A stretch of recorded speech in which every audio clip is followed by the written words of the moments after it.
Welcome back to Module 2 of Magnet Money. How did you go with completing Exercise 1? Did you come up with some great things? Are you excited?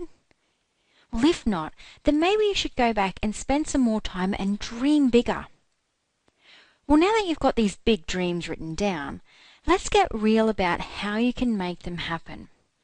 Well, let's continue looking at the Magnet Money account. As we've previously mentioned, this is the most important account of all as it represents your financial freedom. And a great guideline is to place a minimum of 10% of your income into this account. So using $100 as an example, and assuming tax has already been taken out, 10% of this would be $10 which would go on this account. And now there's one very simple rule that applies to this account, and that is you never, ever, ever, ever spend this money. You can spend the income from the money in this account, but only when you have enough so that it will pay for your total living expenses. Let's look at this further. Financially free means living the lifestyle that you want without having to work or rely on anyone else for money. So if you work because you choose to, not because you have to. And a great way of explaining this is by telling an old fable known as the Goose and the Golden Egg.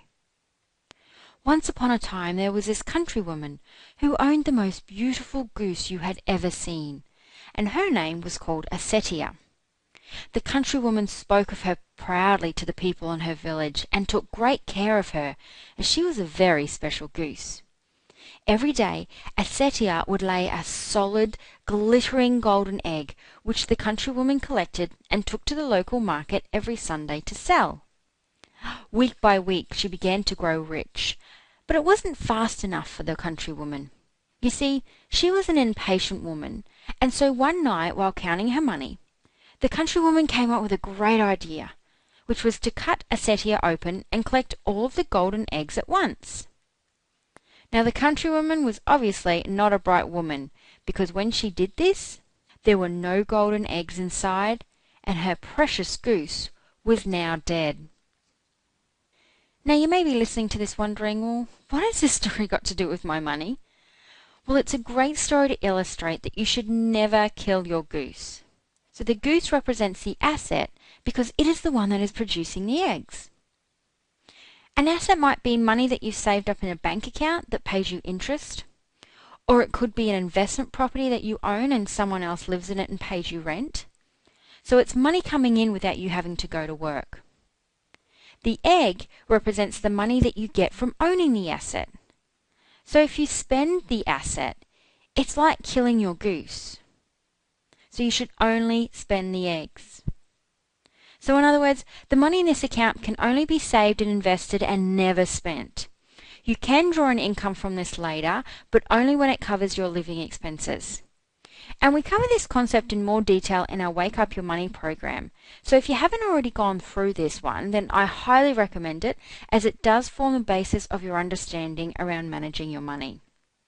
The type of investments that are bought with the money in the Magnet Money account are investments that grow in value and provide you with passive income. So if you want to buy shares, property, manage funds, bonds, term deposits, etc., you can with these funds, as this is the account that wins you the game. There's lots to learn about investments, and a great time to start is now. You can read books. You can also go to courses and even ask people who are wealthy. George S. Clason, author of The Richest Man in Babylon, which is a really known fable, is known for this famous quote: "A part of all you earn is yours to keep." So are you paying yourself first and saving a portion of your money from each pay? Or are you giving your money away by paying others and hoping that you have some money left over for yourself at the end? What do you have to show for your earnings from the past month? Do you pay everyone but yourself? So that concludes Module 2, and you're lucky because there's no exercises to complete. So we'll see you in Module 3.